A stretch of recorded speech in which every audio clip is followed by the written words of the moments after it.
सुप्रभात बच्चों, क्लास 2। आज मैं आप लोगों को हिंदी पढ़ा रही हूँ। आज इस वीडियो में मैं आप लोगों को हिंदी में पाठ 13 को पढ़ाऊंगी। आप लोग इस बुक को खोल लें, देख लें, ये बुक है। इस बुक को खोलें, पाठ 13 को खोल लें, पेज नंबर 104। Page number 104। तो पाठ 13 में क्या है, कहानी का नाम क्या है? भीम का मुक्का। भीम का मुक्का। चलिए देखते हैं इस कहानी में क्या है। भीम का मुक्का में क्या पढ़ना है। इसमें एक कहानी है प्राचीन समय में पांडु नाम का एक राजा था।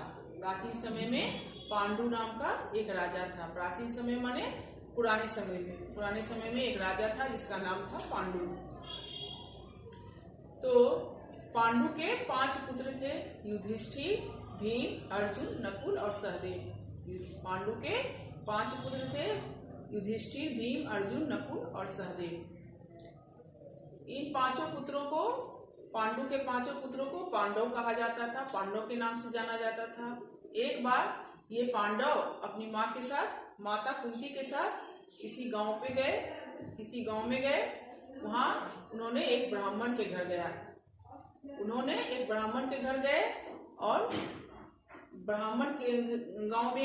के घर गए और गांव के समीप ही एक राक्षस रहता था, जिसे गांव वाले लोग रोज बहुत सारा खाना और एक आदमी को भेजते थे, जिसे खाकर राक्षस खुश रहता था। तो जिस दिन ये लोग गांव गए, एक ब्राह्मण के घर गए, उस ब्राह्मण की स्त्री, ब्राह्मणी जो थी, रो रही थी।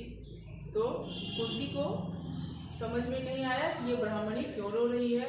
उसने ब्राह्मणी से जाकर पूछा कि तुम क्यों रो रही हो। तो ब्राह्मणी ने कहा कि गांव के समीप एक राक्षस रहता है, उसे गांव वाले हर रोज खाना और एक आदमी को भेजते हैं, जिसे खाकर राक्षस खुश रहता है। तो आज मेरे बेटे की बारी है।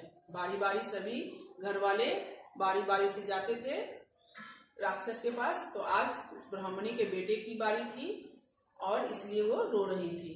उसे अनाज और बेटा को भेजना था राक्षस के पास। कुंती बहुत दुखी हुई। उसने अपने बेटे भीम से कहा कि भीम, यहाँ गांव के समीप में एक राक्षस है, जिसे गांव वाले हर रोज खाना और एक आदमी को भेजते हैं, जिसे खाकर वो खुश रहता है।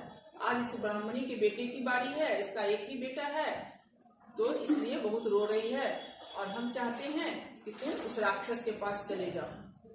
मुझे विश्वास है कि तुम राक्षस को जरूर मार दोगे। ऐसा सुनकर ब्राह्मणी बहुत दुखी हुई। माँ ब्राह्मणी बहुत मना किया कुंती को, नहीं कुंती, ऐसा नहीं करें, आप अपने बच्चों को नहीं भेजें। लेकिन कुंती बोली कि नहीं, मेरा बेटा बहुत बलवान है, ये जरूर राक्षस को मार गिराएगा। तो ऐसा कहकर बहुत सारा सामान लेकर भीम जो है राक्षस के पास गया। राक्षस के पास पहुंचकर उसने लड्डू खाने लगा। राक्षस बोला, अरे तुम क्या कर रहे हो?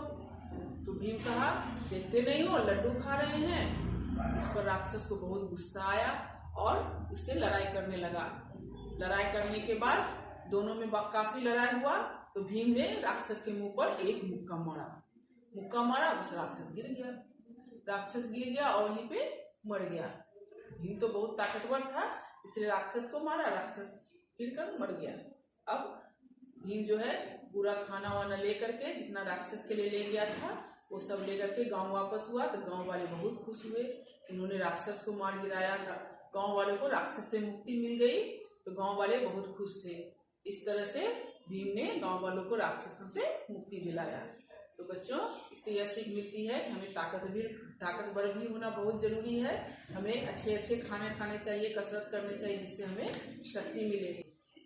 अगर कोई गलत काम करता है तो उसे मारना चाहिए। तो धन्यवाद बच्चों, ये कहानी खत्म होती है। आप लोग इसे अच्छे से पढ़ें और समझें।